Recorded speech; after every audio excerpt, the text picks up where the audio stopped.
Pronto, show de bola. Obrigado, Michele. Bem, pessoal, a gente deu aí uns 2, 3 minutinhos para o pessoal entrar. O pessoal já está entrando. A gente pode ir começando por aqui, e é o tempo que os outros vão entrando. Muita gente ainda demora para ver o grupo, é o tempo que eles vão acessando a sala. E como a gente tem muitas questões, eu separei 10 questões para a gente fazer hoje. Se a gente for esperar muito para eles entrarem, talvez não dê tempo de terminar todas, e também deixe de prestigiar quem entrou na hora, né? Então, vamos começar. Bem, deixa eu me apresentar primeiro. Eu sou André, sou juiz de direito aqui no Tribunal de Justiça do Estado do Ceará e faço parte, com muito orgulho, da equipe do Tecendo a Prova, do meu amigo Ian. Fico muito na parte de discursivas e na parte de prova oral. Inclusive, prova oral é a minha paixão. Espero com muita convicção que vocês cheguem logo a essa etapa da prova oral e, quando chegarem, nos procurem, que a gente tem um curso de prova oral que é excepcional. Tivemos uma aprovação gigantesca agora no MP do Maranhão, muitos alunos aprovados, assim, um índice de aprovação absurdo, e isso reflete a qualidade do curso, não só da minha parte, mas também de todos os professores que fazem parte da nossa equipe aqui do Tecendo a Prova. Então, já fica a dica na discursiva e também na prova oral, se não, quando, né? Quando chegarem a essas etapas, vocês já podem contar com a gente, que nós vamos ter o maior prazer de ajudá-los. Bem, pessoal, como nosso foco aqui é o MP de São Paulo, eu preparei 10 questões baseadas muito nos últimos editais e nas últimas provas do MP de São Paulo, questões baseadas, basicamente, em questões anteriores de penal e processo penal do MP de São Paulo. Foram 10 questões, são 10 questões, na verdade, 5 de direito penal e 5 de processo penal. Nós vamos respondendo juntos.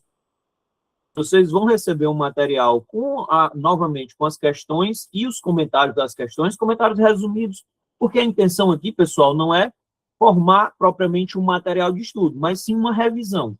A gente utiliza a prova objetiva, basicamente, a resolução de questões de prova objetiva, para conhecer a banca e para fazer uma espécie de revisão, para a gente ir aos poucos se habituando com o estilo da banca, habituando com o estilo de prova, e conseguir tentar, no dia da prova, antecipar o máximo de questões, o máximo de assuntos, o máximo de perfil que a banca pode nos entregar.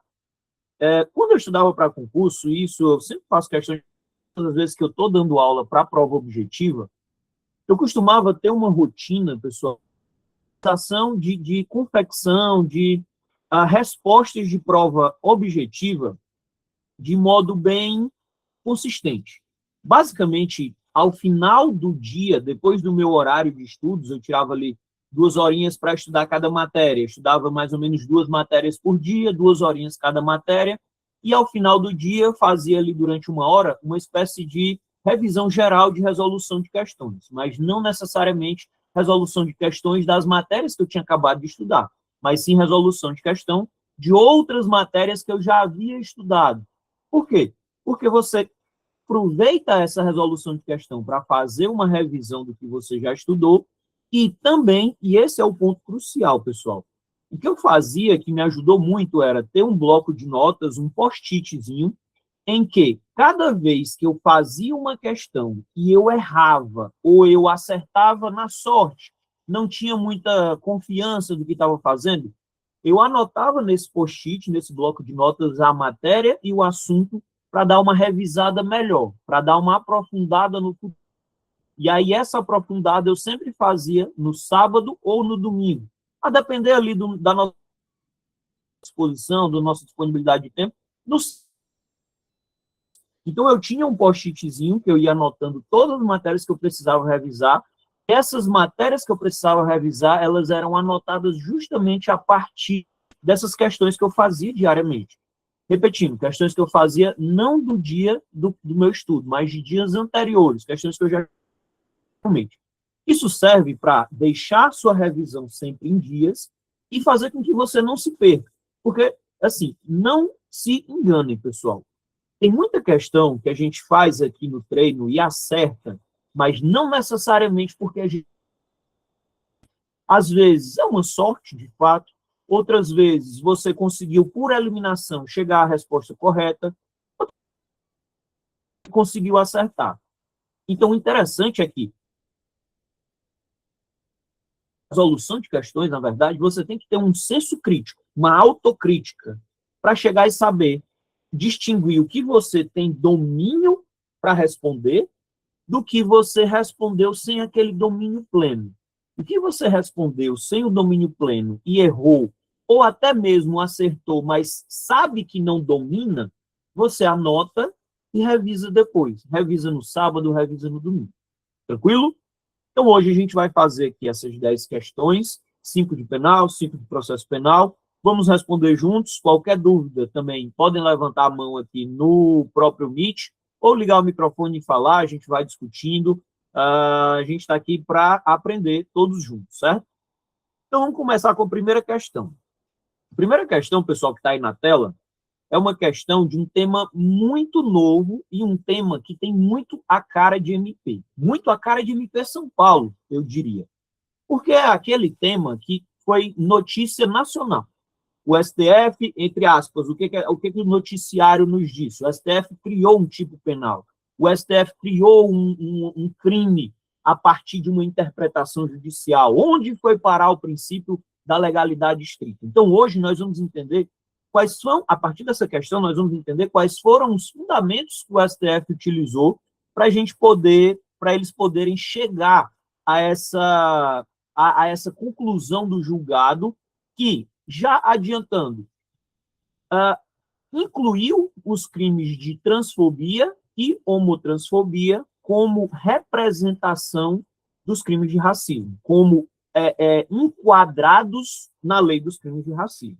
Então, vamos para a questão, a gente vai lendo a questão e tentando identificar para poder se aprofundar e ver onde é que o STF decidiu, o que o STF decidiu, o que ele fez, se ele, de fato, criou um crime, ou se ele não criou um crime, se ele utilizou uma analogia ou se ele não utilizou. Vamos lá, começando aqui com o enunciado. Levando-se em consideração os fundamentos e conclusões firmadas pelo STF na ação direta de inconstitucionalidade por omissão número 26 do DF e o mandado de injunção número 4733 também do DF, a respeito da criminalização da homofobia e da transfobia, assinale as afirmações, analise as seguintes afirmações. Afirmação 1. O Supremo Tribunal Federal reafirmou que não lhe cabe criar tipos penais autônomos, nem combinar sanções penais, por se tratar de matéria submetida à reserva constitucional de lei formal. O STF, então, aqui nesse primeiro item, o examinador está nos dizendo que o STF reafirmou nas decisões que não pode criar crime. Se nós, pessoal, formos lembrar só do que a gente lê na mídia e não nos detivermos ao que foi efetivamente decidido, a gente poderia entender que esse seria um item errado. Por quê? Porque o que foi divulgado, o que a gente acabou escutando muito, é que o STF criou um crime. E, na verdade, gente, a gente vai ver que, na prática, a ação de crime. O que acontece, pessoal? E aqui eu já aproveito essa oportunidade para a gente fazer uma introdução sobre o tema central desse enquadramento da transfobia e da homotransfobia como crime de racismo. Se nós puxarmos no artigo 5º da Constituição, nós vamos identificar que a Constituição, lá nos Direitos e Garantias Fundamentais, determinou que devem ser punidas todas as formas de discriminação ou de atentado às liberdades individuais. Então, isso é algo que tem nos nossos direitos e garantias fundamentais. Assim como também tem que só pode ser criado crime por meio de reserva legal, por meio de lei em sentido estrito. Então, basicamente, o que há aqui é um contraponto entre esses dois direitos e garantias fundamentais. A necessidade de punir todas as formas de discriminação ou de atentado às liberdades individuais, mas como fazer isso se nós temos um mandado de um princípio de reserva legal, um princípio de reserva legal estrita, no sentido de que Apenas a lei, em sentido estrito, pode criar norma penal. Então, analisando esse contexto, o que o STF definiu foi que há na Constituição um princípio de proteção de bem jurídico, princípio de proteção dos bens jurídicos. Bem jurídico da liberdade individual, da vida privada, da sua capacidade de autodeterminação, de ser quem você é, de manifestar a sua sexualidade, de tentar, de ser livre do que você escolheu para seguir. Nesse contexto, o que o STF tá, as condutas transfóbicas e homofóbicas na Lei 7.716, que é a lei de racismo, a lei dos crimes de racismo, uma forma de expressão do racismo em sua dimensão social. Então, isso é muito importante, pessoal. Isso é muito importante. O STF definiu que não há, nessa decisão, criação de tipo. Isso deve ficar claro. E com isso a gente já consegue identificar a primeira alternativa como verdadeira. O STF reafirmou que criação de tipo penal autônomo por meio de lei. Não lhe cabe criar tipo penal autônomo, nem combinar sanção, que não especificamente por meio de lei. Tanto, e aqui a gente vai para o item 2. No entanto, o STF reconheceu que há constitucional do Congresso Nacional, na edição da lei, penalmente pessoas integrantes do grupo LGBTIA+. Ou seja, o STF, tese de julgamento, reafirmou que não cabe tipos penais, mas também reconheceu que há uma mora do legislativo em atribuir, em criar a norma, em editar a norma, essas discriminação da população LGBTQIA+. Então, nós temos até então os dois. Item 3. O STF também definiu, pessoal, e isso é o ponto central da tese realizada pelo Supremo nessa ADO e nesse mandado de junção. Ele definiu que, até que sobrevenha a legislação específica, ou seja, seu amora do Congresso Nacional e diz que até que o Congresso Nacional cumpra o seu papel, edite a norma respectiva, as condutas homofóbicas e transfóbicas reais ou supostas que traduzam a aversão odiosa à orientação sexual ou à identidade de gênero, ajustam-se por identidade de razão aos tipos penais da Lei 7.716. Então, houve aqui, de acordo com a tese do STF, um enquadramento das condutas transfóbicas e homofóbicas como racismo na sua dimensão social. Se eu tiver que pedir para vocês guardarem uma frase dessa primeira questão, eu queria que vocês guardassem a seguinte frase. O STF decidiu que as condutas transfóbicas e homofóbicas são expressões do racismo em sua dimensão social. Expressões do racismo em sua dimensão social. Então, basicamente, o que o STF fez foi, interpretando a Lei 7.716 de 89, dizer que é possível enquadrar transfobia e homotransfobia nessa lei, porque homofobia e homotransfobia são racismo. Racismo em sua expressão, dimensão social. Em sua dimensão social. Então, até então, nós temos item 1 correto, item 2 correto e item 3 também correto. Item 4. Na hipótese de homicídio doloso, praticado por motivação homofóbica ou transfóbica, a orientação do STF admite o reconhecimento do motivo torto, nos termos do artigo 121, parágrafo 2º, inciso 1 do Código Penal. Aqui, pessoal, a questão está até saindo um pouco do que foi decidido no ADO 26 e no mandado de injunção 4733. Por quê? Porque há aqui uma pergunta da jurisprudência consolidada do STF.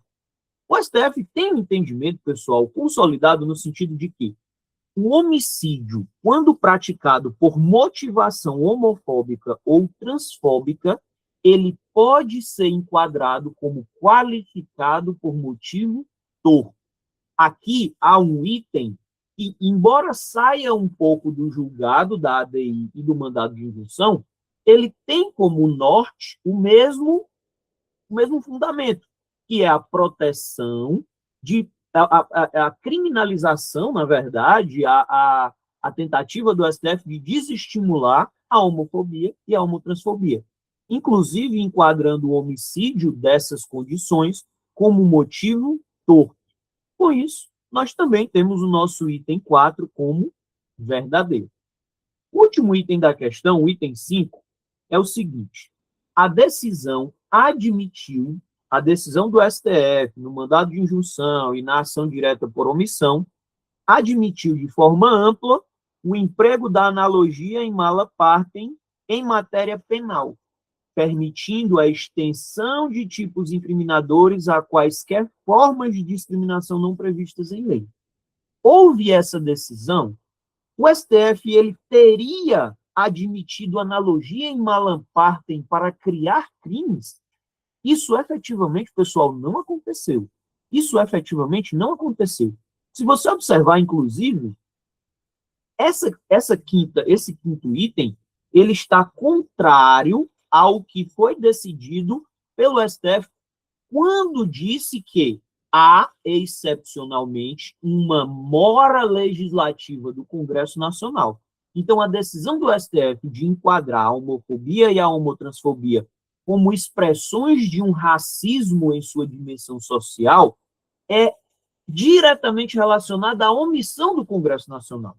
Se é diretamente relacionado à omissão do Congresso Nacional, isso não significa que há possibilidade de criar tipos penais por analogia. Isso continua terminantemente vedado pela doutrina e também pela jurisprudência do STF. Então, o item 5 é falso. O item 5, ao dizer que o STF admitiu a analogia em mala partem em matéria penal, está incorreto. Não houve na decisão autorização desse tipo. Tranquilo? Então, com isso, nós temos corretos os itens 1, 2, 3 e 4. Alternativa correta, letra B de bola. Alguma dúvida nessa primeira questão, pessoal? Eu vou fazendo essas perguntas retóricas. Se tiver alguma dúvida, e aí a gente vai seguindo. Muita gente fica só mais prestando atenção, não gosta muito de interagir. Eu era desses, por isso sou muito empático aí. Eu era dos que mais gostava, dos que menos gostava de interagir. Gostava mais de prestar atenção, de fazer minhas anotações e deixar o barco correr. Então a gente vai fazendo dessa forma. Uma dúvida? Se tiver, levanta a mão ou fala. Se não tiver, tranquilamente, a gente continua, certo? Vamos lá, questão número 2, pessoal. Questão também de um tema muito quente para o Ministério Público. Questão de Lei Maria da Penha e medida protetiva de urgência. Vamos para o enunciado.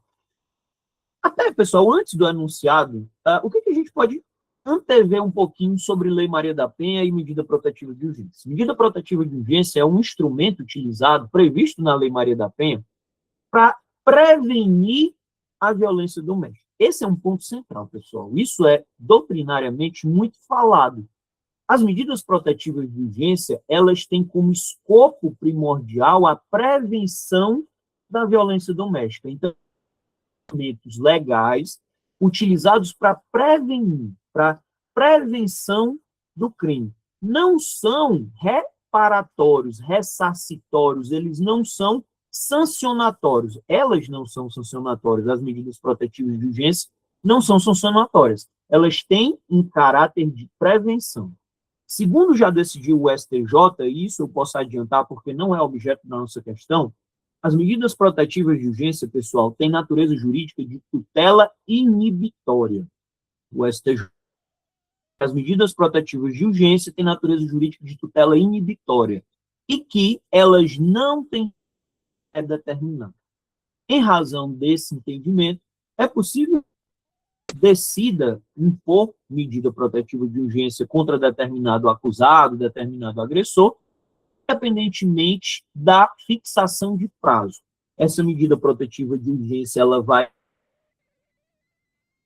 até cessar a situação de violência doméstica. Não há um prazo pré-definido. Tranquilo? Então vamos para o enunciado da questão.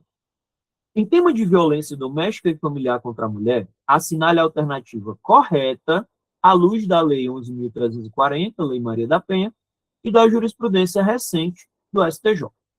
Vamos lá. Letra A. O que nos diz a letra A?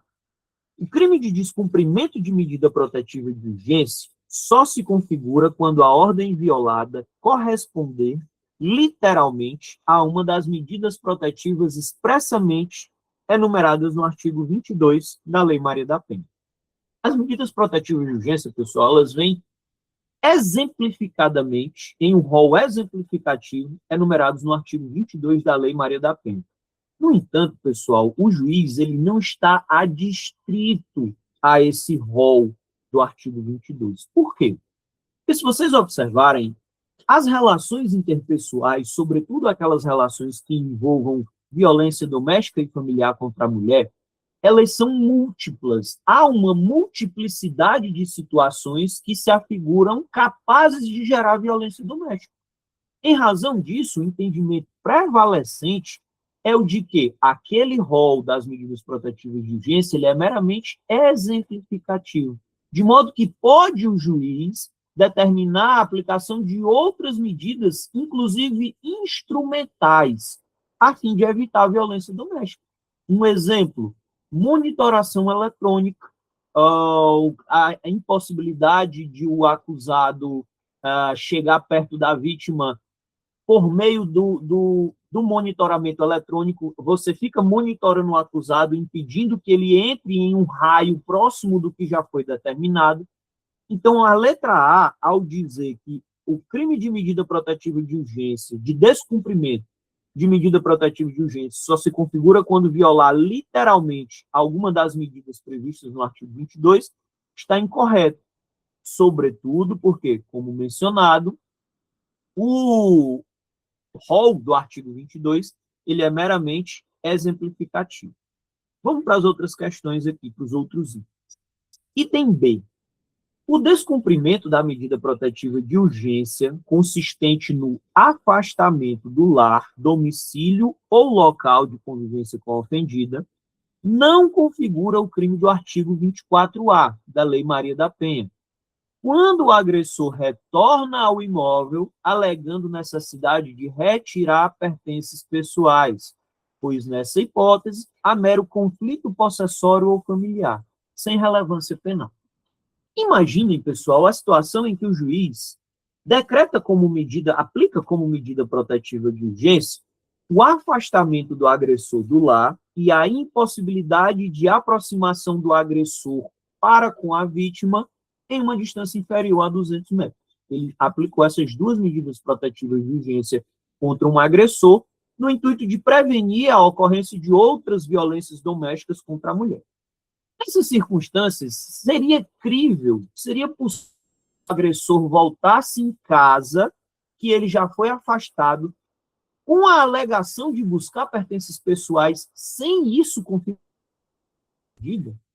Se isso fosse possível, nós teríamos um reiterado descumprimento sem a sanção correspondente, enfraquecendo o escopo da medida, que é o de evitar a violência doméstica. Por quê?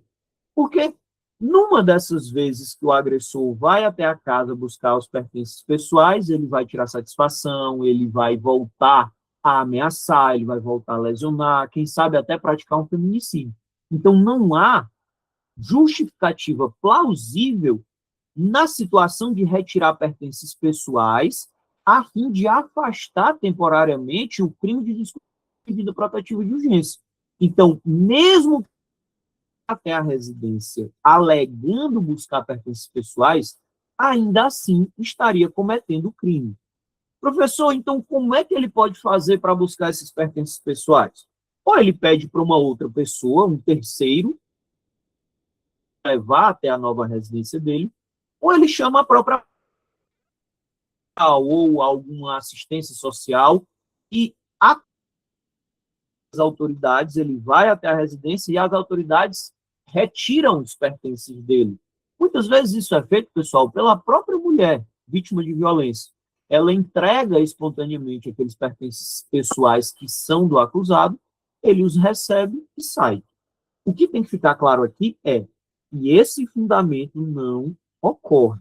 Se ele voltar na residência com o intuito de buscar pertences pessoais, isso configura o crime de descumprimento de medida protetiva de urgência. Letra C.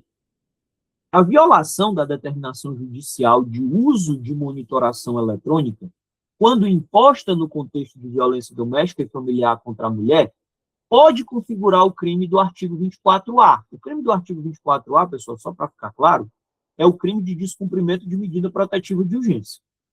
Pode configurar o crime do artigo 24A da Lei Maria da Penha, pois compromete a efetividade da tutela conferida à vítima e a autoridade da ordem judicial.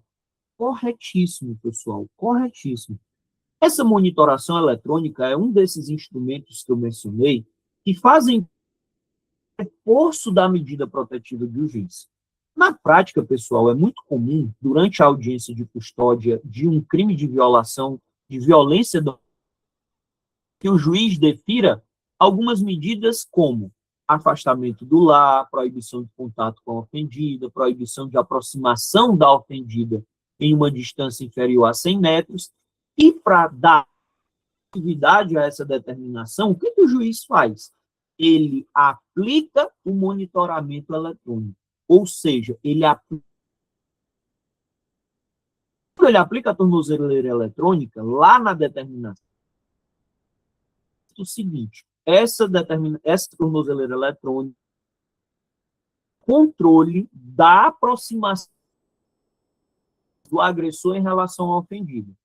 Se o agressor se aproximar da casa da ofendida em uma distância inferior àquela fixada na decisão, o serviço de monitoramento vai ser informado e a polícia é acionada para poder prendê-lo. Observem, pessoal, que há aqui, no monitoramento eletrônico, um instrumento de reforço à determinação judicial da medida protetiva de urgência. Então, se o descumprimento da medida protetiva de urgência é crime, o descumprimento eletrônico igualmente também é crime, porque constitui um instrumento de cumprimento dessa medida. Então, a alternativa correta, letra C. Para a gente continuar e ver qual é o erro das outras. Letra D.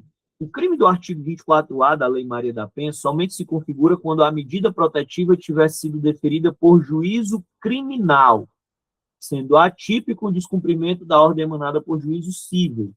Errado, pessoal.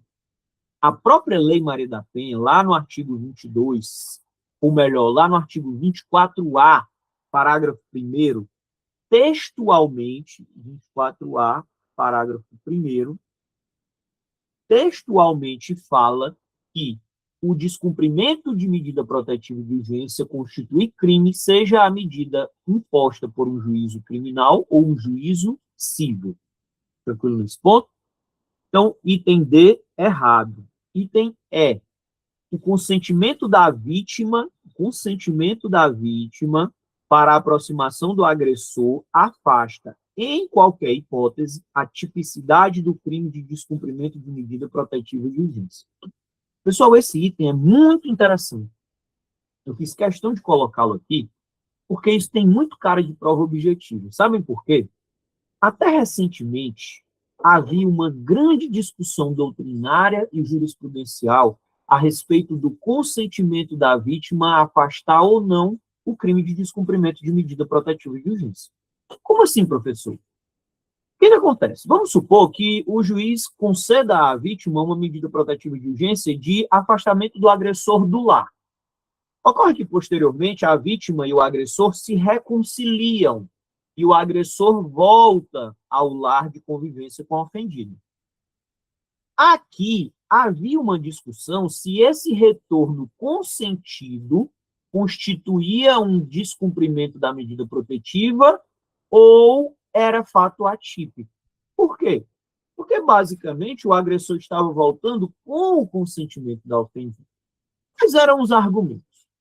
Havia aqueles que definiam que, mesmo com o consentimento da vítima, o retorno do agressor geraria crime de descumprimento de medida protetiva. Por quê? Porque o crime de descumprimento de medida protetiva para essa corrente seria um crime contra a ordem judicial, contra a autoridade da decisão judicial. De modo que retornar, quando ainda vigente uma medida protetiva, seria descumprir a própria ordem judicial, seria um crime contra a administração da justiça. E aí, para essa corrente, mesmo com o consentimento da vítima, continuaria havendo crime. Uma outra corrente dizia que o consentimento da vítima tornava atípica a conduta. Por quê? Porque isso geraria uma situação contraditória do ponto de vista lógico-jurídico. Por quê? As medidas haviam sido requeridas pela própria vítima e, a partir do momento em que ela aceita a reconciliação e consente com o retorno, punir o companheiro dela reconciliado seria puni-la também, porque ela, apesar de reconciliada, ficaria privada do convívio com o companheiro, em razão do próprio consentimento dela. Durante muito tempo, essas duas correntes andaram juntas. Veio posteriormente, e agora muito recentemente, o STJ e definiu. O que o STJ definiu? O STJ definiu, pessoal, que o consentimento da vítima, em regra, afasta o crime de descumprimento de medida protetiva de um juiz. Salvo se, do contexto dos autos, ficar comprovado que a vítima tinha uma vulnerabilidade naquele momento e não a permitiu dirigir-se de outra forma, conduzir-se de outra forma. Ou seja, se na situação concreta ficar definido que o consentimento dela foi viciado por alguma forma de vulnerabilidade ou até pelos efeitos da própria violência doméstica sofrida, ainda assim o crime de descumprimento de medida protetiva permanece rígido. Então, qual é o panorama atual para a gente fixar? De acordo com o STJ, em regra, o consentimento da vítima afasta o crime de descumprimento de medida protetiva de juiz, salvo se do contexto dos autos ficar comprovado que esse consentimento foi viciado por alguma forma. Tranquilo? Então, nossa segunda questão, alternativa, letra C. Muita atenção, pessoal, que muito a cara de prova de MP, sobretudo do MP São Paulo. Se vocês observarem, pessoal, e isso vai ficar muito claro nas próximas questões também, as questões de prova objetiva, elas basicamente, 80% da prova, prudência e lei. Eu diria até que mais na lei. Então, o foco nessa primeira fase é lei e jurisprudência. Cai doutrina.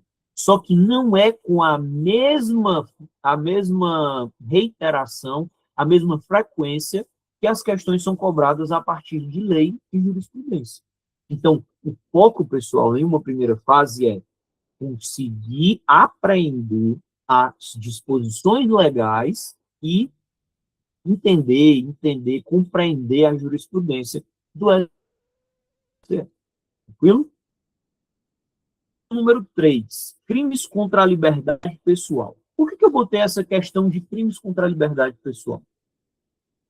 Galera, liberdade pessoal, eles foram alvo de sucessivas alterações legislativas.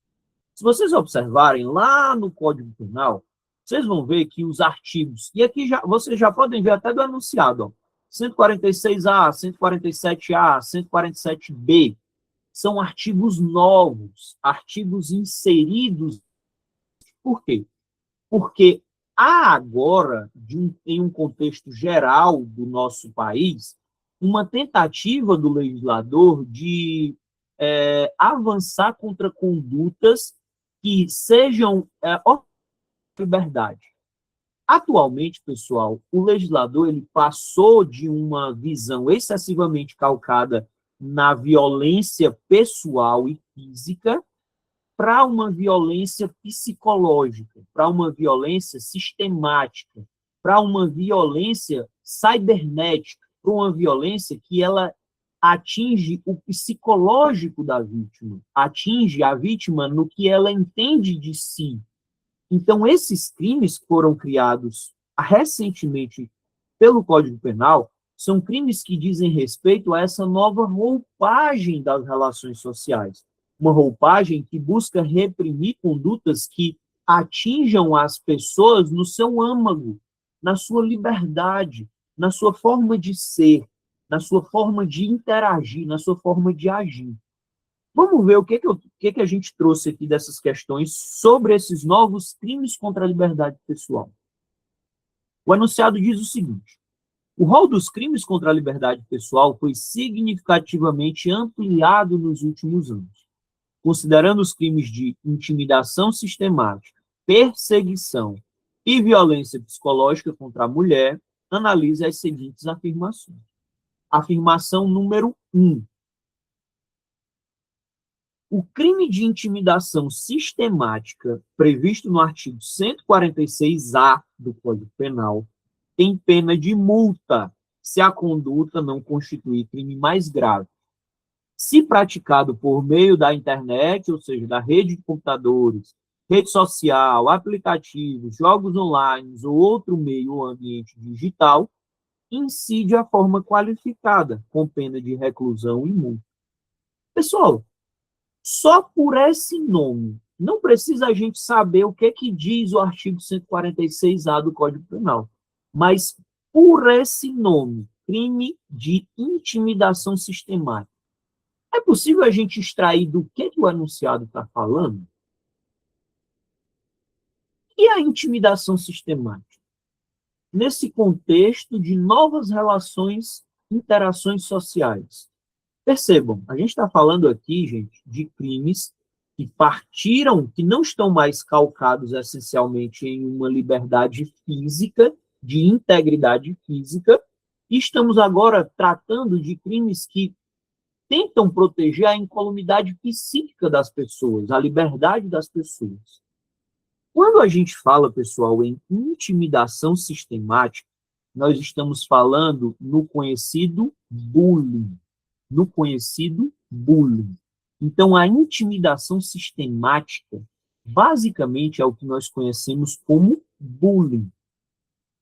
E, dito isso, vamos voltar para a questão. A questão está nos dizendo que o bullying tem, no Código Penal, multa, salvo quando cometido pela rede mundial de computadores, por meio de rede social, pela internet, por jogos online, etc., quando ele assume um viés qualificado e, portanto, teria uma pena de reclusão e multa. Comum, gente, nós termos no Código Penal um crime que receba apenas a pena de multa? Não, né? É incomum. É incomum. Geralmente, os crimes do Código Penal sempre têm ali uma pena corporal, uma reclusão ou uma detenção e multa, ou alternativamente a multa. No entanto, é raro nós termos no Código Penal delitos que são punidos exclusivamente com a pena de multa. E o bullying é um deles. O bullying é um deles. Quando eu estudo essa parte dos crimes contra a liberdade pessoal, eu costumo fazer a seguinte construção, dizendo assim: o bullying é sério? É muito sério. É tão sério que o bullying foi erigido à categoria de crime. O que antes, pessoal, era comum de acontecer, virou um problema social tão relevante que o legislador o atribuiu à categoria de crime. Então, o bullying é algo sério, muito sério, erigido à categoria de crime. Tão sério que foi erigido à categoria de crime. No entanto, eu costumo dizer que é como se o legislador pratica o bullying. Uma chance em que, no sentido de que, olha, se você praticar o bullying, eu vou te dar apenas uma pena de multa. É como se eu estivesse te dando uma segunda chance. Eu estou tratando, eu, legislador, estou tratando o bullying como algo sério, mas algo perdoável, porque você não vai ser preso, você não vai receber uma pena corporal, você vai receber uma pena de multa. Então está correto. O bullying, ou seja, o crime de intimidação sistemática, 146A do Código Penal, tem exclusivamente a pena de multa, desde que a conduta não constitua crime mais grave. O que o legislador quer dizer com crime mais grave? O bullying, pessoal, ele pode ser feito de inúmeras formas. Essa intimidação sistemática, ela é feita com xingamentos, ela é feita com alguma forma de intimidação, mas esse bullying é praticado por meio de lesão, ele pode ser praticado por meio de ameaça, ele pode ser praticado por algumas formas que ultrapassam a categoria tradicional de bullying. A intimidação mais leve, aquela intimidação que um coleguinha faz com outro na escola. Em nenhum momento aquilo pode ser desconsiderado, tanto que foi erigido, como eu falei, mas essa forma mais tranquila, mais leve de praticar o bullying, ela é apenas. Outras formas incluem a ameaça, incluem a lesão, e se incluir a ameaça e a lesão, aí o crime de bullying vai ser enquadrado nessa conduta mais grave. Ser enquadrado na conduta mais grave. Mas mesmo na conduta menos grave, se o bullying for praticado da internet, de rede social, de aplicativo ou de jogos online, de sua forma qualificada, e dá ao praticante do bullying uma pena de reclusão e multa. Então, o item 1 está correto. Item 2. O item 2, pessoal, já trata de um outro crime, o crime de perseguição. O crime de perseguição está previsto no artigo 147-A do Código Penal. Esse crime de perseguição, segundo o enunciado, é de ação penal pública incondicionada, por tutelar a liberdade individual e a segurança da vítima. E será que o crime de perseguição é pública incondicionada ou é pública condicionada? Aqui, pessoal, novamente, nós temos uma questão que tratou da letra da lei. O crime de perseguição, previsto no artigo 147-A do Código Penal, de acordo com o seu parágrafo 3º, é de ação penal pública condicionada à representação. Condicionada à representação. Então, somente se procede mediante representação. O crime de perseguição é de ação penal pública condicionada, razão pela qual o nosso item 2 está errado, está incorreto. Item 3. O crime de violência psicológica contra a mulher, crime de violência psicológica contra a mulher, previsto no artigo 147-B do Código Penal, pressupõe a causação de dano emocional à mulher que prejudique e perturbe o seu pleno desenvolvimento ou que vise degradar ou controlar suas ações, comportamentos, crenças e decisões. E, pessoal, o que a gente consegue extrair desse item 3? É certo, errado? O que ele diz? Esse item 3, pessoal, novamente, é um item que ele é respondido basicamente com conhecimento da lei, basicamente com conhecimento do tipo penal.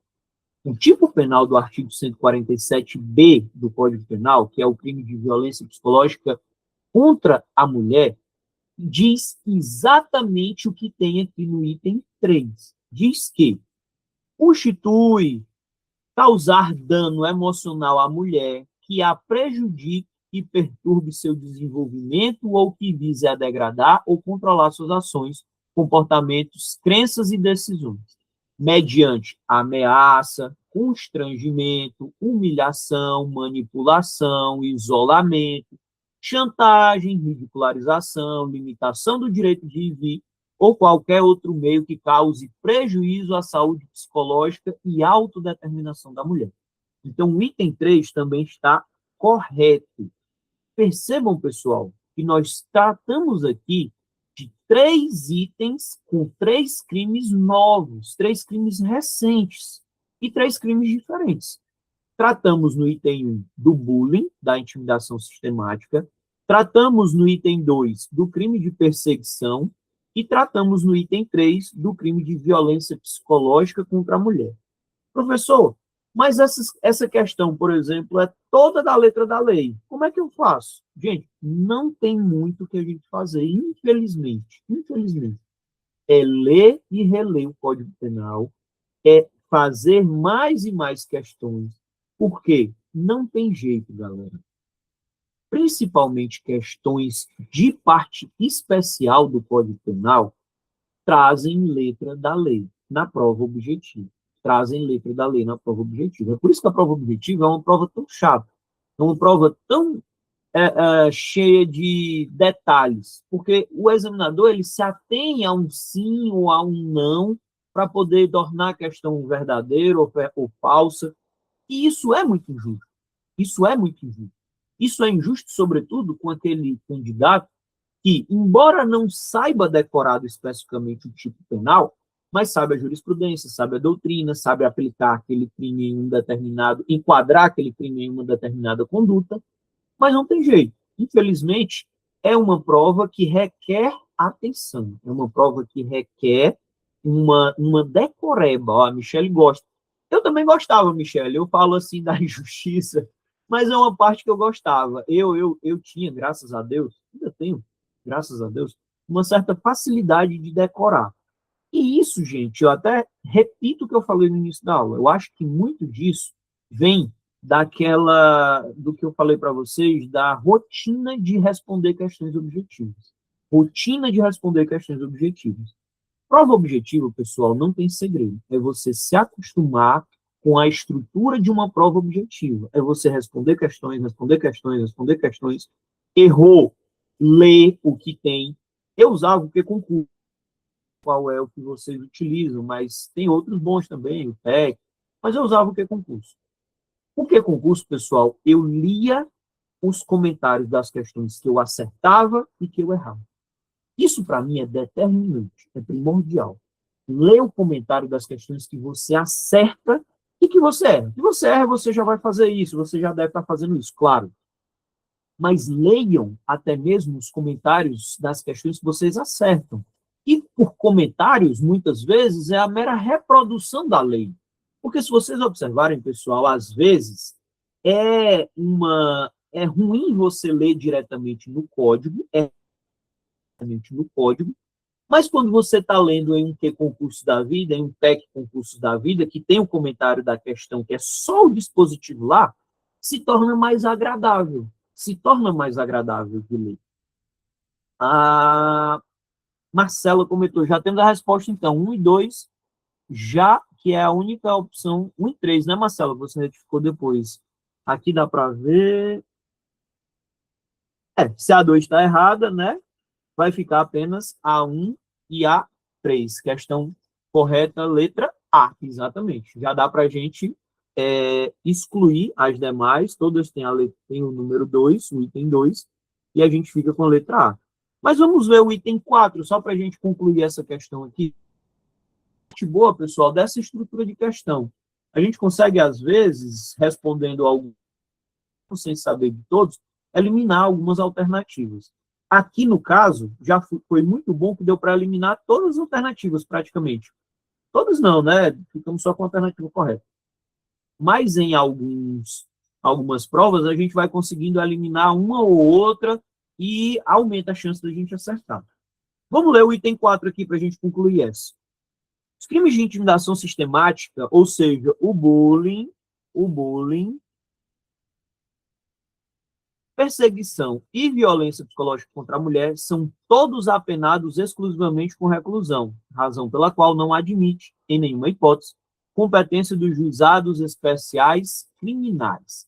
A gente já sabe que essa está incorreta, mas como é que a gente consegue chegar a essa conclusão? Primeiro, pessoal, se vocês observarem o item 1 e o item 4, eles são contraditórios entre si, não é? Porque o item 1 diz que o bullying tem pena exclusiva de multa, e o item 4 diz que todos são apenados com pena de reclusão. Então, a gente já conseguiria eliminar. Só aqui, utilizando essa eliminação, a gente já saberia que ou um está correto ou o 4 está correto. Nunca os dois ao mesmo tempo. Mas, além dessa parte do bullying, quanto aos crimes de perseguição e violência psicológica contra a mulher, nós temos crimes, pessoal, punidos com pena máxima de 2 anos. Então, em tese, esses crimes podem sim ir para o juizado especial criminal, porque são crimes de menor potencial ofensivo. Menor potencial ofensivo, porque tem penas menores do que 2 anos, certo? Alguma dúvida aqui nessa questão, pessoal?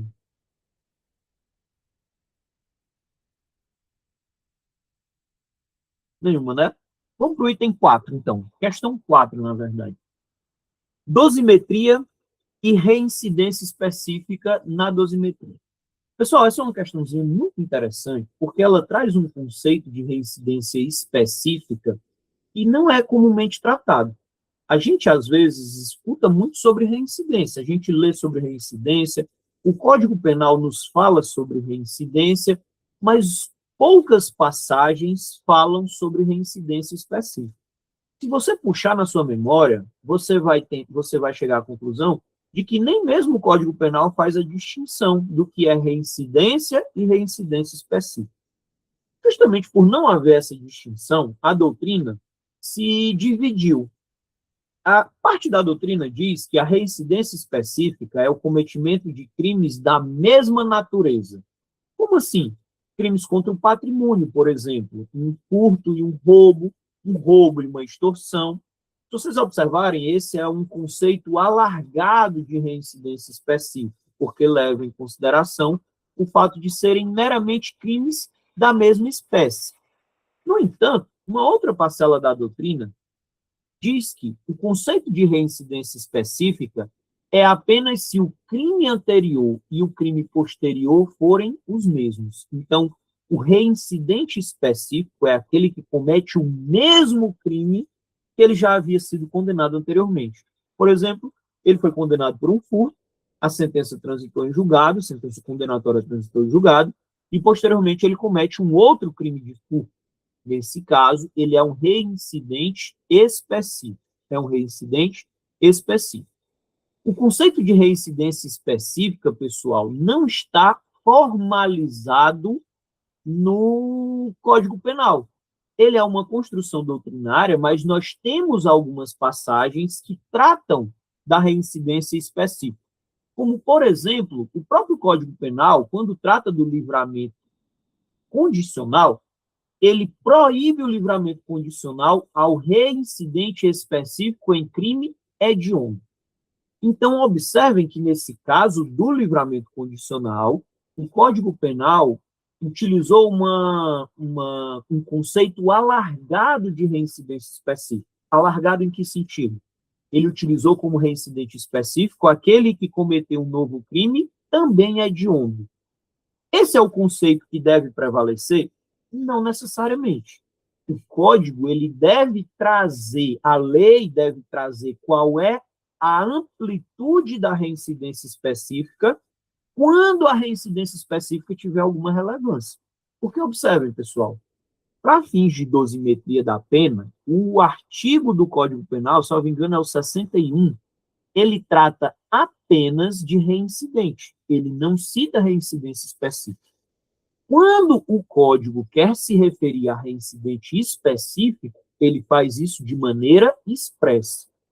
Exemplo, no livramento condicional, como eu mencionei.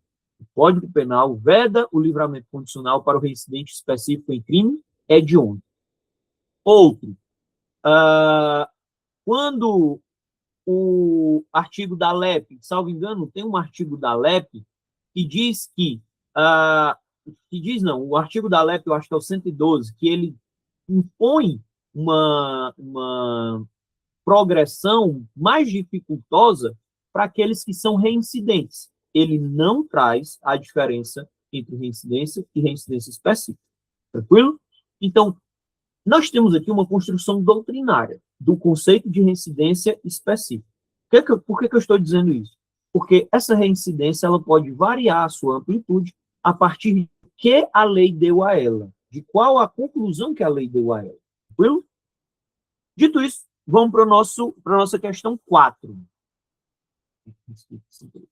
Questão 4, direito penal. Em relação ao agravante da reincidência e à orientação do STJ em recurso repetitivo, considera as afirmações. Item 1. A reincidência específica, por si só, sempre autoriza o agravamento da pena em fração superior a 1/6, pois revela maior reprovabilidade do agente.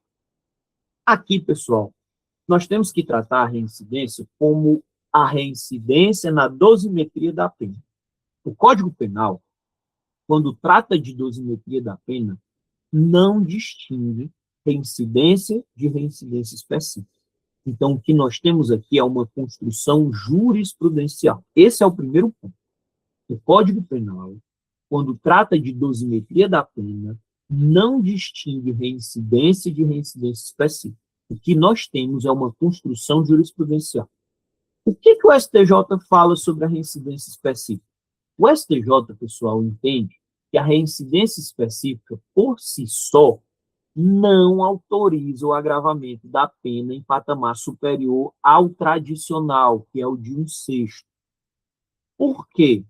Porque não existe previsão legal autorizando esse agravamento automático. Não há no Código Penal essa autorização automática. Por quê? Porque o Código Penal ele não estabelece distinção. Como ele não estabelece distinção, para fins de dosimetria da pena, o reincidente e o reincidente específico são a mesma coisa. Professor, então o reincidente específico ele não pode ser utilizado na dosimetria da pena? Não.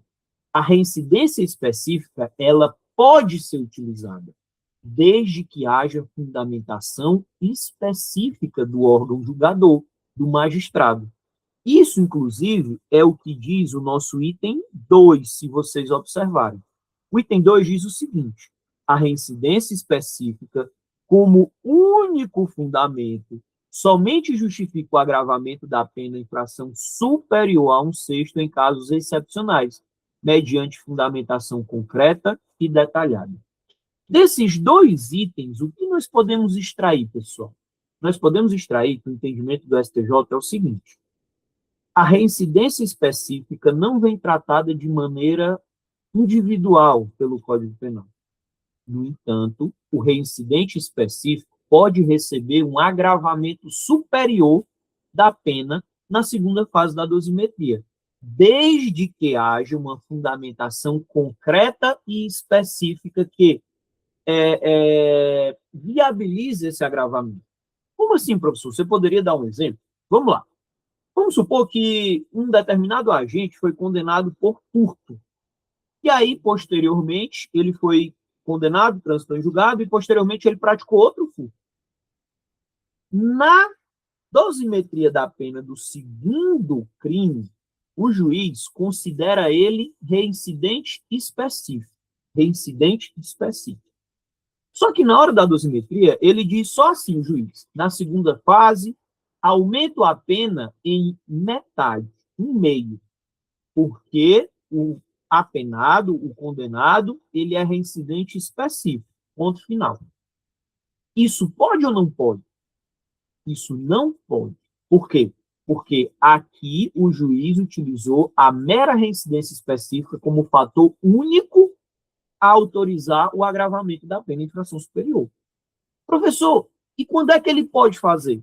Imaginem nessa mesma situação, na segunda fase de dosimetria da pena do segundo crime, o juízo diz o seguinte: na segunda fase de dosimetria, observo que o réu ele é reincidente específico em furto.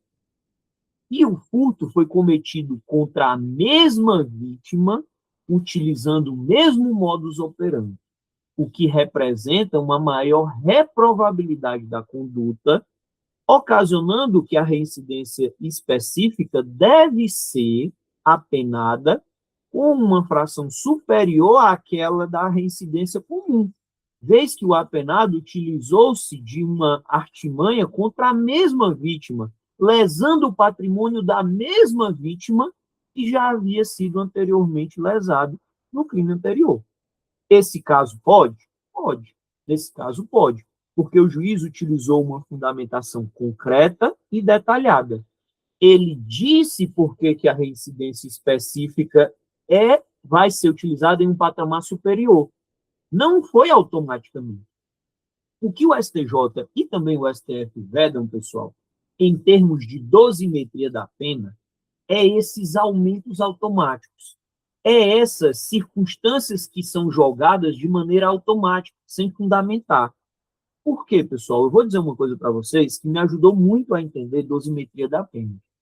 STJ e STF têm um entendimento consolidado, com o qual eu concordo, que a dosimetria da pena é um ato humano, não é um ato matemático.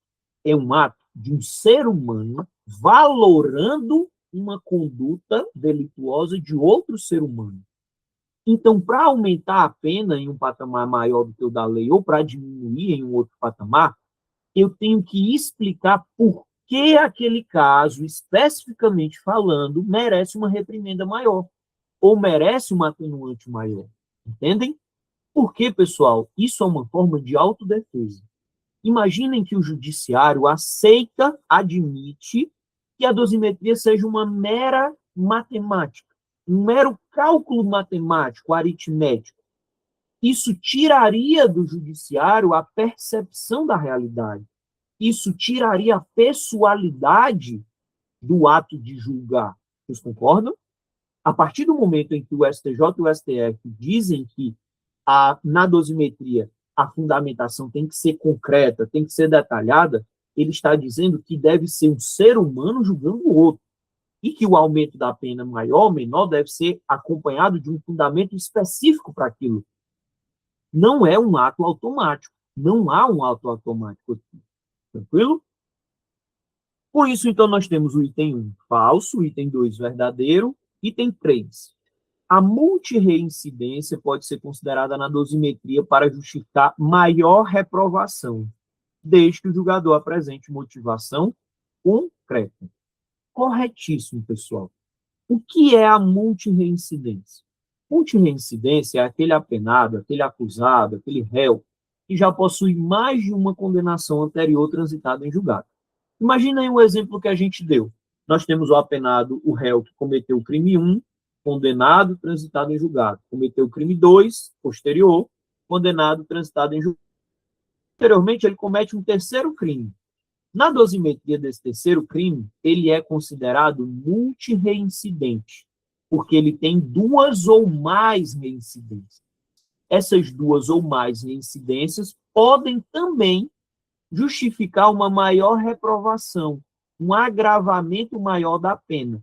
Mas sempre, pessoal, e aqui eu retorno para o que a gente já havia conversado agora há pouco, sempre o julgador tem que apresentar uma motivação concreta. O julgador deve apresentar uma motivação concreta. Lembrem disso. O reincidente específico pode ter uma pena mais rigorosa? Sim, desde que motivada concretamente. O multirreincidente pode ter uma pena maior? Sim, desde que motivada concretamente. O que sempre tem que haver? A motivação concreta daquele aumento de pena. Tranquilo? Item 4. O Código Penal, após alterações legislativas posteriores à sua redação original, mantém distinção obrigatória entre reincidência genérica e específica para fins da pena na segunda fase da dosimetria. Errado, né? A gente já viu isso várias vezes aqui ao longo da discussão dessa questão. O Código Penal não distingue na dosimetria da pena a reincidência genérica da reincidência específica. Ficou alguma dúvida sobre isso, pessoal? Questões corretas, então, 2 e 3. Letra C. Nossa resposta, letra C. Questão 4, errada. Nossa resposta, letra C da questão 4. Tranquilo? Vamos para a questão 5. Deixa eu beber uma aguinha aqui.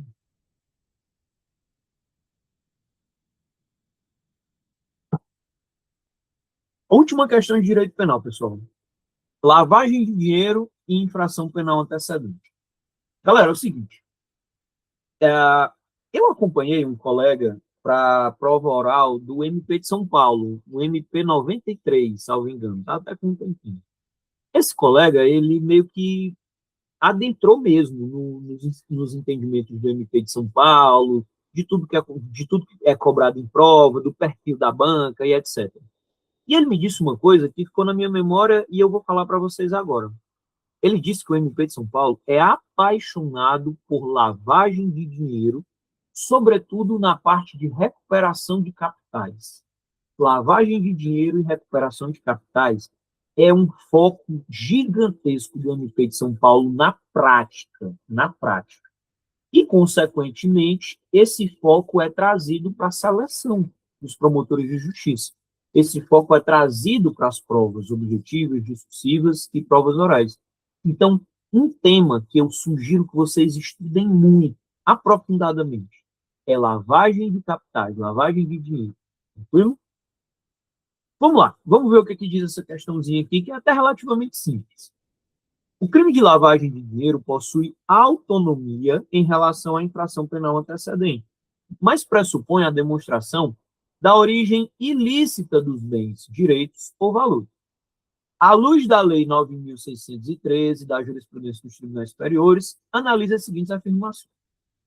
Afirmação número 1.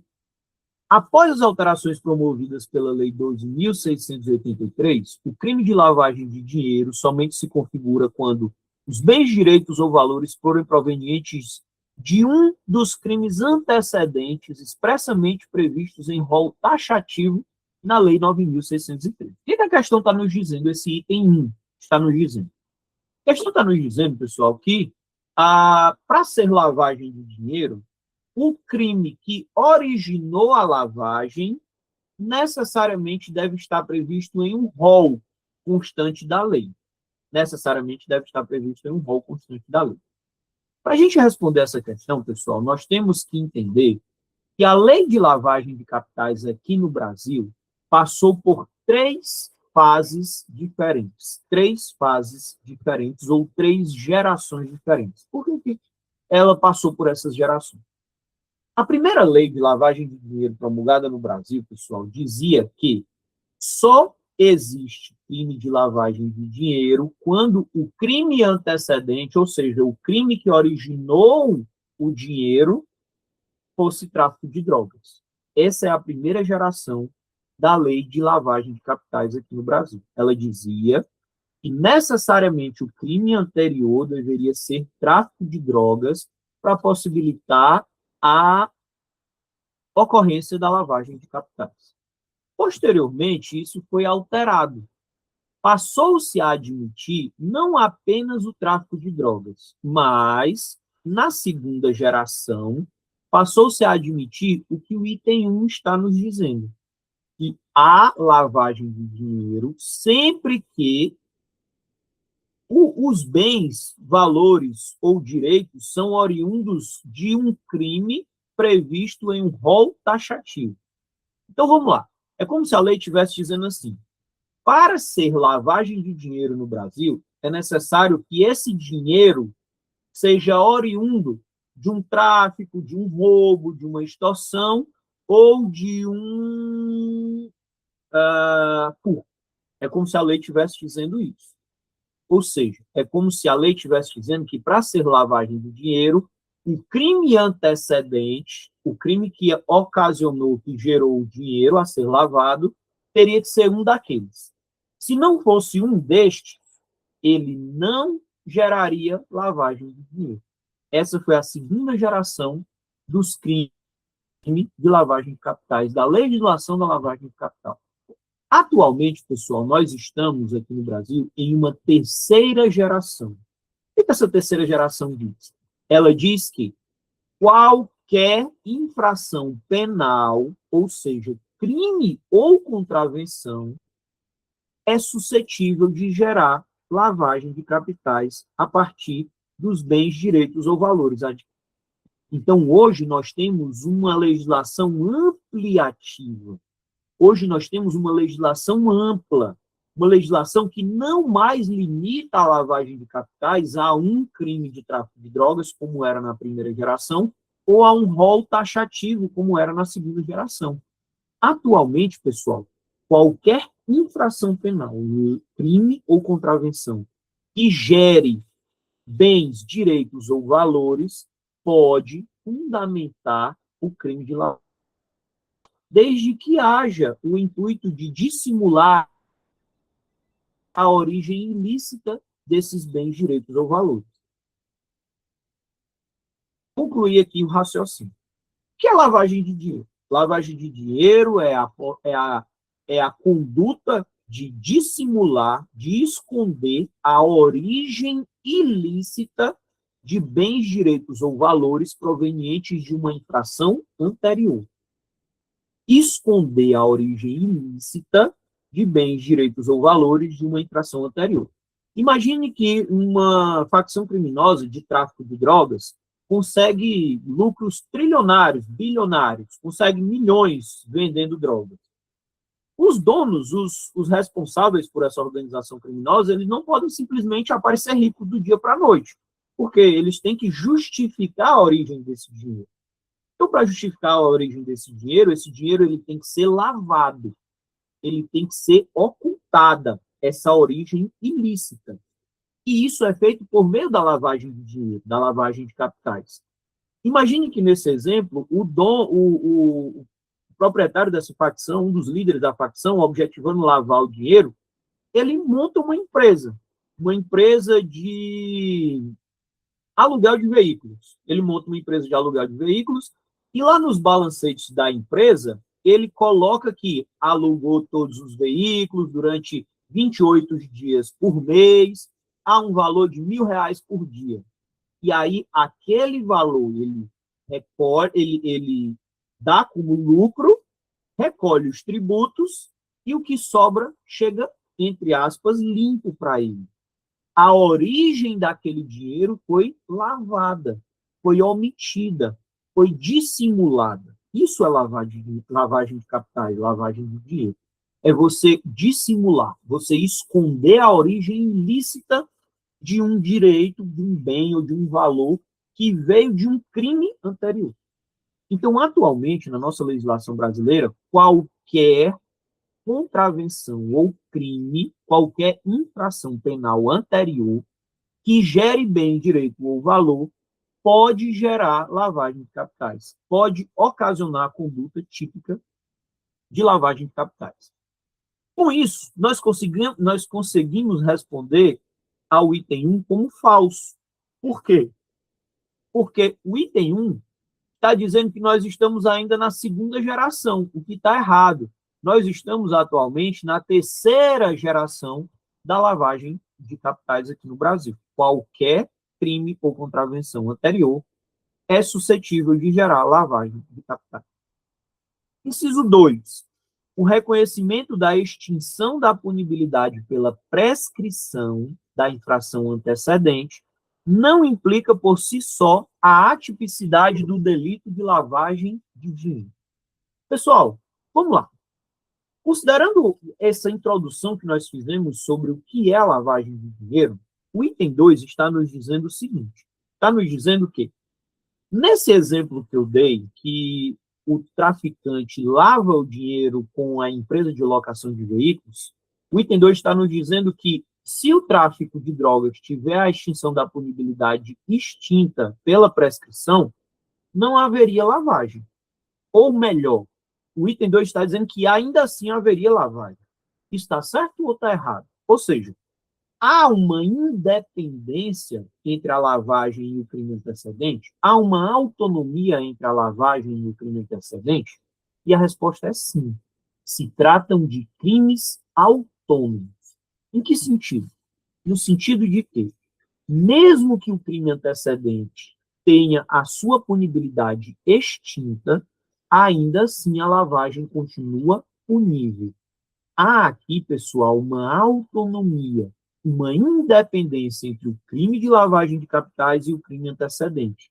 Por quê? Porque são crimes distintos, são crimes diferentes.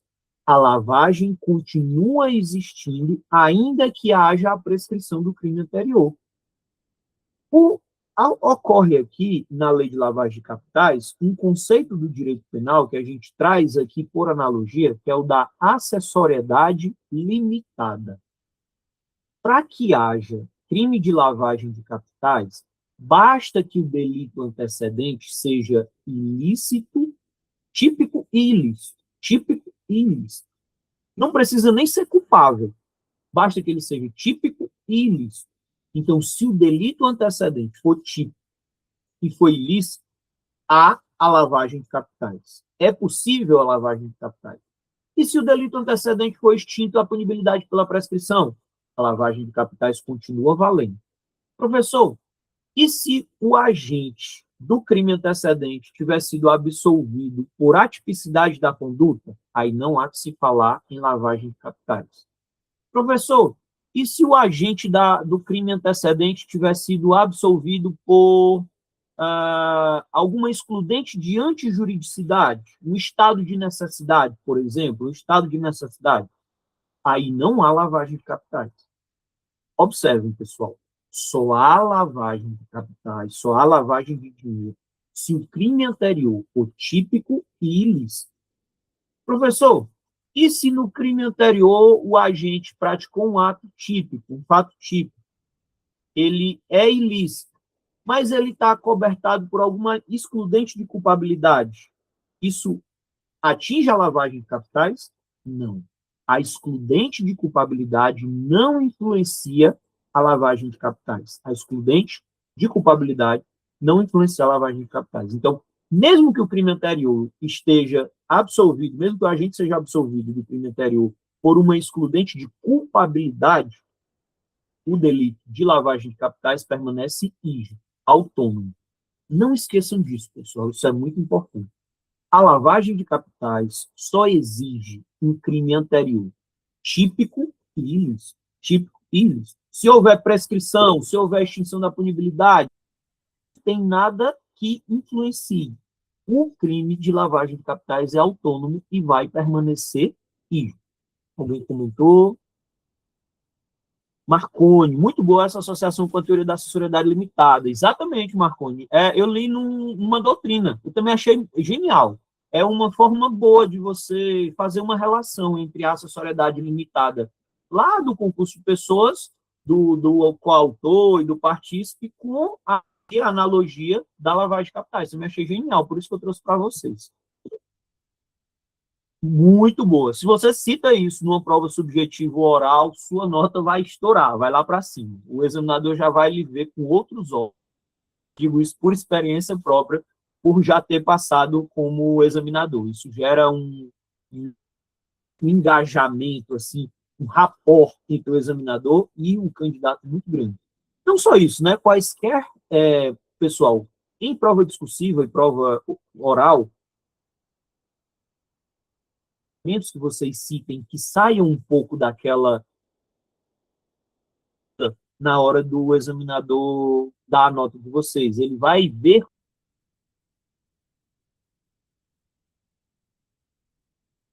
o candidato que consegue fazer associações, que tem uma construção lógico-jurídica, que consegue estabelecer uma conexão entre institutos diferentes do direito. Isso é muito bom mesmo. Então, vamos lá. Item 2 é Correto, né? Vamos ler novamente o item 2 depois da explicação para ficar mais claro ainda. O item 2 diz o seguinte: o reconhecimento da extinção da punibilidade pela prescrição da infração antecedente não implica, por si só, a tipicidade do delito de lavagem de capitais. Correto, né? Não implica, por si só, a tipicidade do delito de lavagem de capitais. O delito de lavagem continua sendo autônomo. Vamos para o item 3. Para o recebimento da denúncia pelo crime de lavagem de dinheiro, não se exige condenação prévia ou simultânea pela infração penal antecedente, bastando a presença de indícios suficientes de sua existência. Pessoal, certíssima a questão. Isso é uma coisa que cai muito em prova, cai muito em prova. O que acontece? Como nós falamos, o crime de lavagem de capitais é um crime que exige um crime anterior. É um crime em que desse primeiro crime você retira bens, direitos e valores e você vai lavar. Você vai, no crime de lavagem de capitais, dissimular a origem desses valores. Imagine que você é denunciado pelo crime de lavagem de capitais. Só que o crime antecedente ainda não foi julgado, ainda não foi condenado. Você ainda está respondendo por aquele crime. Isso impede o recebimento da denúncia da lavagem de capitais? Não. Isso não impede o recebimento. Artigo 2º, parágrafo 1º da Lei 9.613. O processo e o julgamento da lavagem independem do processo e julgamento das infrações antecedentes. Isso parece, pessoal, até um pouco contraditório. E eu admito, isso parece um pouco contraditório. Como é que eu estou admitindo o recebimento da denúncia da lavagem sem ter uma condenação pelo crime anterior? Sem ter, às vezes, nenhum processo do crime anterior. Mas é isso que a lei impõe. A lei, pessoal, é uma lei que ampliou a repressão à lavagem de capitais. Ampliou. Fazendo com que? Fazendo com que seja possível o recebimento da denúncia do crime de lavagem de capitais, ainda que não tenha havido condenação anterior, ainda que o crime anterior não tenha sido sequer processado. A existência da origem ilícita vai ter que ser comprovado na lavagem, não necessariamente na condenação anterior. Tranquilo? Então, item 3, correto. Item 3, correto. Item 4. Admite-se a chamada autolavagem. O que é autolavagem? Pessoal, autolavagem é um termo, tem até um termo em inglês, chama self-laundering. O que é essa autolavagem? Autolavagem é o fato de uma mesma pessoa ter cometido o crime anterior que gerou os bens, direitos e vantagens e ela mesma pratica a lavagem. Por que isso é relevante? Porque em alguns ordenamentos jurídicos de outros países não é possível a autolavagem. Ou seja, em outros países, não é possível que a mesma pessoa que cometeu o crime antecedente e angariou bens, direitos e valores, lave o seu próprio dinheiro. No entanto, no Brasil, isso é sim possível. Isso é muito possível, pessoal. Aqui no Brasil, é prevista expressamente a autolavagem, que é basicamente o fato de a pessoa cometer o crime antecedente e ela própria lavar o próprio dinheiro. Ela própria montar uma empresa de fachada, de simular a origem ilícita do dinheiro, por exemplo. Entende? Agora, pessoal, o que deve ficar claro é que a lavagem não se confunde com o mero usufruto do dinheiro. Imagine que um determinado agente, um agente público, praticou o crime de peculato. Nesse crime de peculato, ele conseguiu 2 milhões de reais. Com esses 2 milhões de reais, ele passou a gastar esse dinheiro, passou a gastar o dinheiro. Ele foi viajar, ele comprou um carro, ele comprou uma moto, comprou uma casa nova, gastou o dinheiro. Isso é autolavagem? Não. Isso não é autolavagem. Isso não é autolavagem. Agora, imagine que esse mesmo agente público que angariou 2 milhões em um peculato, Logo depois, ele compra alguns imóveis para vender logo depois. Ele comprou um imóvel, botou no nome do filho, comprou outro imóvel, botou no nome da esposa, comprou outro imóvel, botou no nome da tia, e depois essas pessoas foram vendendo os imóveis e ficando com dinheiro. Ele dissimulou a origem do dinheiro? Dissimulou. Então, isso é autolavagem. Então, observe, é possível, está previsto no ordenamento jurídico brasileiro a autolavagem, no entanto, ela não se confunde com o mero proveito econômico. Não se confunde com o mero proveito econômico. Marconi, na última prova escrita do MP do Rio Grande do Sul, o examinador queria que fosse afastado da autolavagem de um caso em que o agente público utilizou o dinheiro do crime para... Pronto. Essa era a resposta, né, Marconi? Afastar a autolavagem porque ele simplesmente pagou fatura de cartão de crédito.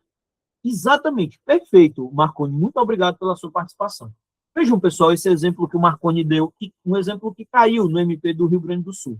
O MP do Rio Grande do Sul, na prova discursiva, tinha um anunciado que dizia que um agente público recebeu um dinheiro de algum crime contra a administração e depois de angariar esse valor, ele pagou os seus cartões de crédito. Isso é autolavagem ou é mero exaurimento do crime? Ele só gastou o dinheiro.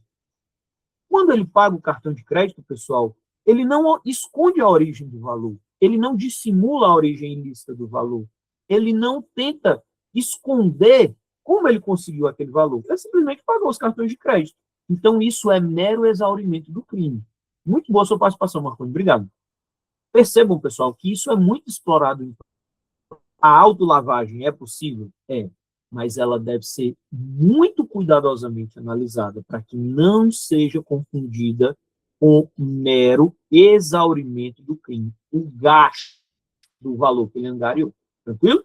Se eu adquiro, se eu obtenho por algum crime um bem, direito ou valor e gasto depois, isso não é lavagem de dinheiro. Eu estou só gastando. O cara foi lá e fez uma saidinha de banco, angariou, roubou de um determinado correntista 20 mil reais. Depois ele foi e comprou 2 motos. Isso é lavagem? Não. Ele foi comprou pagou o cartão de crédito dele. Isso é lavagem? Não. Ele está apenas desfrutando do produto do crime. Está desfrutando do produto do crime, infelizmente. Então é isso. Nós ficamos o quê? Então, alguém anotou aí para a gente não precisar voltar à página? Qual foi a resposta? 2, 3 e 4. Letra E. 2, 3 e 4, então, é a resposta da nossa questão, sim. Tranquilo? Vamos entrar agora, pessoal, em processo penal. Queria até combinar uma coisa com vocês. Eu falo muito, gente. Eu falo demais. E aí eu acabei atrasando um pouco nas questões. Vou combinar com vocês da gente fazer as 2 próximas questões de processo penal e eu mando o gabarito para vocês de todas as 10. São 10 questões que a gente tem aqui. Eu sabia que eu não ia conseguir fazer todas, mas eu botei 10 questões até para vocês utilizarem também de revisão, as que eu não consegui fazer. Então, a gente faz mais 2 aqui de processo penal, e aí as últimas 3, né, a 7, 8, 9 e 10, vocês veem em casa. Tranquilo? Porque já está ficando um pouco tarde, eu tenho um compromisso umas 8h30, mais ou menos. Acabei atrasando mesmo. Eu falo muito, sabia que não ia dar. Então, vamos lá. Processo penal, acordo de não persecução penal. Tema muito quente, pessoal, o famoso ANPP. O que é o ANPP? O ANPP, pessoal, é um instrumento do Ministério Público de justiça penal negociada. É um instrumento de justiça penal negociada.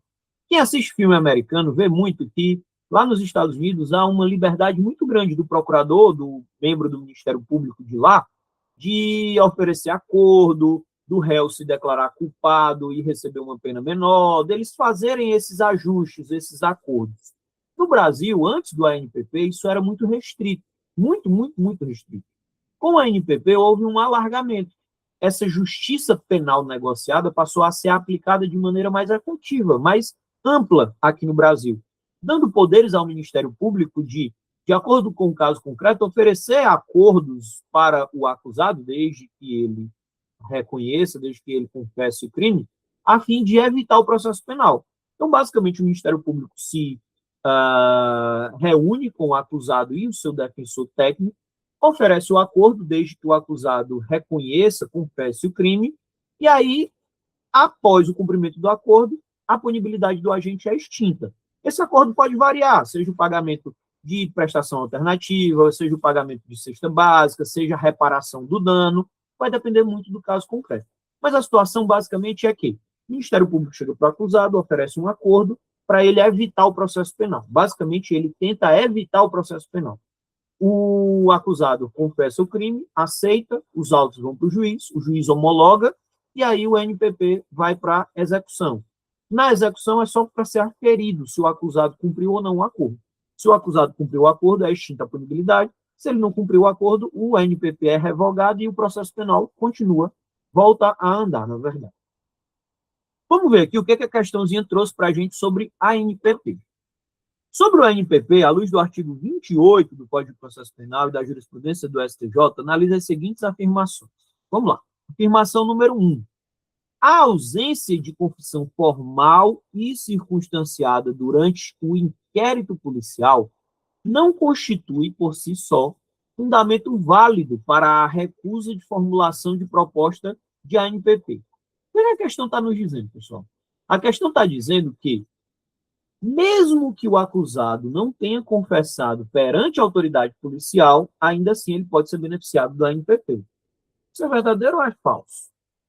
Recentemente, gente, o STJ, em um recurso repetitivo, estabeleceu as balizas do que se entende por confissão para fins do ANPP. Um dos itens da tese do STJ é justamente esse item 1. O STJ disse o seguinte: o fato de o agente agressor, do acusado, não ter confessado perante a autoridade policial não necessariamente impede o MP de oferecer o ANPP. O fato de, durante o inquérito policial, o acusado não ter confessado não impede o ANPP. Por quê? Professor, por que você está me falando isso se você acabou de dizer que a confissão é um pressuposto do ANPP? Justamente, pessoal, porque essa confissão pode ser feita no momento do ANPP. Entendem? Observem a seguinte hipótese. Um agente está sendo acusado por um crime de furto. Durante o inquérito policial, ele não confessou o crime, ele negou a prática do crime. O inquérito foi concluído, ele foi indiciado e o processo foi para o Ministério Público. Quando chega no Ministério Público, o Ministério Público oferece o ANPP, deixa de oferecer o ANPP. Por quê? Porque diz que o acusado não confessou perante a autoridade policial. Isso está certo ou está errado? Isso está errado. Por quê? Porque, de acordo com o STJ, mesmo que ele não tenha confessado à autoridade policial, ele pode confessar perante o promotor.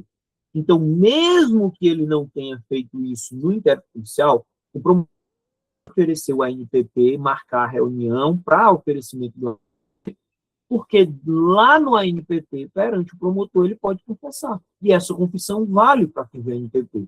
O argumento, pessoal, basicamente é o seguinte: ora, se o acusado, durante o inquérito policial, tem o direito constitucional de permanecer em silêncio, por que em ele exercendo esse direito, ele perde o ANPP? Não faz sentido. O momento que ele tem que confessar é perante a autoridade pública, é perante o Ministério Público. Se ele fizer isso perante o Ministério Público, tem direito ao ANPP. Logo, o item 1 está correto. A ausência de confissão formal e circunstanciada durante o inquérito não constitui fundamento para a recusa da proposta do ANPP. Tranquilo? 2. A confissão exigida pode ser formalizada no momento da assinatura do acordo perante o órgão ministerial, após ciência, avaliação e aceitação da proposta pelo beneficiado, assistido por sua defesa técnica. É exato que a gente acabou de falar. O que vale, o que deve ser confessado é perante o órgão ministerial. Percebam como os itens 1 e 2, eles são complementares, pessoal. Eles são complementares. A confissão exigida para a ANPP deve ser formalizada no momento da assinatura do acordo perante o Ministério Público e não necessariamente no inquérito policial. Então, o item 2 também está correto. Item 3. O NPP constitui direito público subjetivo do investigado, razão pela qual o juiz pode concedê-lo de ofício quando entender preenchidos os requisitos legais. Absolutamente errado, pessoal. O sistema que nós adotamos atualmente no Código de Processo Penal é o sistema acusatório. As funções de acusar, defender e julgar são expressamente definidas, distintas, razão pela qual o acordo de não persecução penal só pode ser oferecido pelo Ministério Público, nunca pelo juiz, nunca pelo juiz. É um ato privativo do Ministério Público. Então, está errado. Item 4. Por ter natureza exclusivamente processual, o ANPP jamais retroage para alcançar fatos anteriores à Lei 13.964 de 2019, ainda que o processo não tenha transitado em julgado. Galera, esse item 4 foi objeto de intensa discussão no STF e no STJ assim que entrou em vigor a Lei 13.964, que é a Lei do Pacote Anticrime. Muita controvérsia, muita discussão, para saber basicamente o quê? Para saber se o ANPP poderia ser aplicado aos processos que se encontravam em curso em 2019, quando ele foi criado. A versão, o entendimento que prevaleceu no STF, no STJ, é que o ANPP pode retroagir. O ANPP pode retroagir, desde que não tenha havido trânsito em julgado. Por quê? Qual é o fundamento disso? O fundamento é que ele não tem natureza exclusivamente processual. O ANPP tem uma natureza híbrida. Ele tem uma natureza processual e uma natureza material. Como ele tem uma natureza material, ele pode retroagir. Ele pode retroagir. Por ter natureza também material, ser híbrida e também material, ele pode retroagir. Então, o entendimento atual, prevalecente e pacífico é o de que o ANPP ele pode retroagir para ser aplicado aos processos em curso, desde que não tenha havido trânsito em julgado. Se houver o trânsito em julgado, ele não pode ser aplicado. Dito isso, então, quarto F. Qual é a nossa resposta, então, aqui? Itens 1 e 2 corretos, letra A. Com isso, vamos para a nossa última questão, pessoal, dessa aula. Aí vocês ficam com as próximas para ver em casa. Questão número 7. Arquivamento do inquérito policial. Questão também muito boa para MP, um tema quente de MP. Considerando a nova sistemática de arquivamento do inquérito policial prevista no artigo 28 do CPP, com a redação conferida pelo pacote anticrime, pela Lei 13.964, assinale a alternativa correta. Vamos lá. Item A. Discordando da promoção de arquivamento formulada pelo Ministério Público, a decisão deve ser comunicada à vítima, ou melhor, letra A, errei. Discordando da promoção de arquivamento formulada pelo Ministério Público, o juiz deve remeter os autos ao Procurador-Geral de Justiça, aplicando-se integralmente a sistemática anterior do artigo 28 do CPP. Ora, se é para aplicar a sistemática anterior, para que mudou? Essa questão não faz o mínimo sentido. Essa sistemática aqui, pessoal, de enviar os autos ao Procurador-Geral de Justiça era a sistemática anterior à reforma. Atualmente, a sistemática que prevalece é outra. Essa sistemática não prevalece atualmente frente à reforma do pacote anticrime. Letra B. Ordenado o arquivamento pelo Ministério Público, observem como mudou. Aqui, o arquivamento é ordenado pelo Ministério Público. Ordenado o arquivamento pelo Ministério Público, a decisão deve ser comunicada à vítima, ao investigado e à autoridade policial, com encaminhamento dos autos à instância para fins de homologação na forma da lei. Essa questão, pessoal, é o nosso gabarito. Atualmente, a sistemática adotada pelo artigo 28A do CPP é justamente essa. Quem arquiva a investigação, quem arquiva os autos da investigação, é o próprio Ministério Público. Retirou-se do Poder Judiciário o controle desse arquivamento. Só que esse arquivamento ele não é livre pelo público, ele não tem mera liberalidade entre arquivar e não. Primeiro, que ele tem que fundamentar o arquivamento. Segundo, que ele tem que comunicar à vítima, ao investigado. Por quê? Porque estes são os interessados. Estes são os interessados na investigação. A vítima, investigação. O investigado é o principal interessado para saber se a sua investigação foi arquivada ou vai para frente. E a autoridade policial, por ser aquela autoridade que presidiu o inquérito, quando se trata de um inquérito policial. Esse arquivamento, além de ter que ser comunicado a essas pessoas, pessoal, ele tem que ser encaminhado à instância de revisão superior, que no caso é ao Conselho Superior do Ministério Público. O Conselho Superior do Ministério Público deve revisar, deve avaliar se aquela é válido ou não, se tinha razão para arquivar ou não. Então, nossa sistemática anterior, nossa sistemática atual é essa, letra B. O Ministério Público ordena o arquivamento, intima a vítima, o acusado e a autoridade policial e remete os autos à instância superior para que ela homologue o arquivamento. Letra C, vamos ver qual é o erro da C.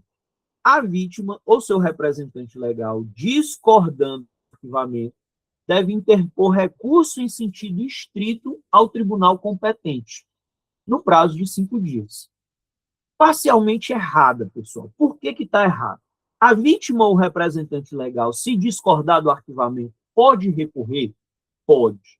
A vítima deve submeter a matéria à revisão.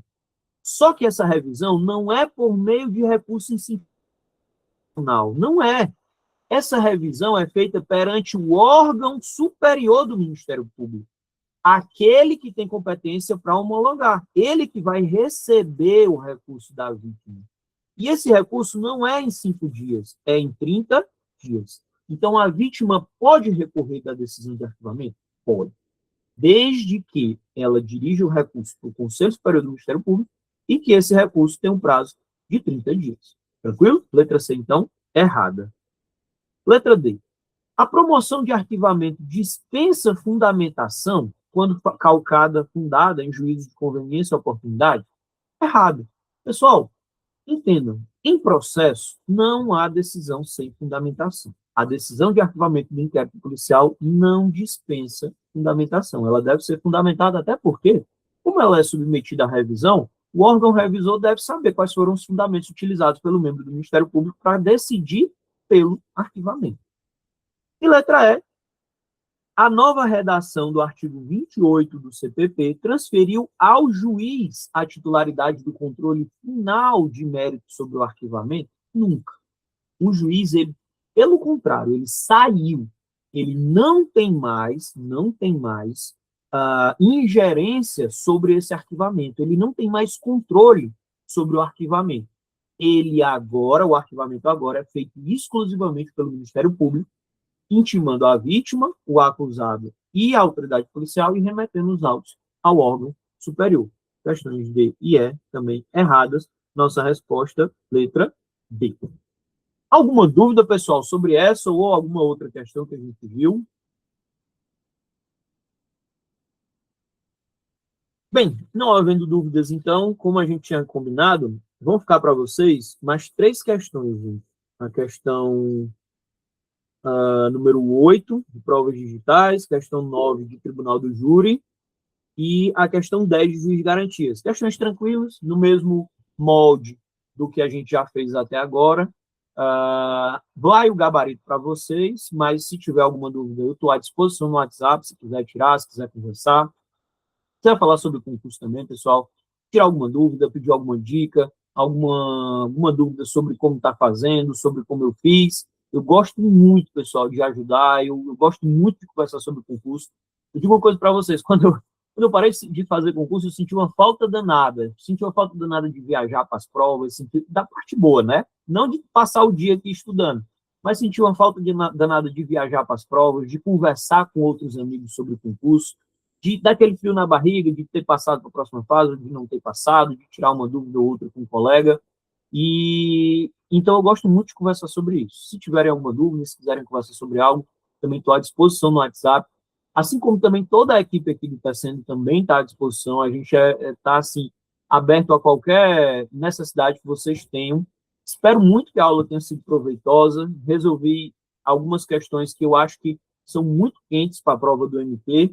Desejo muita sorte a vocês no MP. Espero muito vê-los em uma segunda fase, sobretudo na prova oral, que é o que eu mais gosto. E estou à disposição, pessoal. Muito obrigado. Boa noite. Michele, obrigado pelo elogio. Qualquer coisa, estou à disposição, viu, pessoal? Até mais. Tchau, tchau. Alexandre, pode encerrar, né?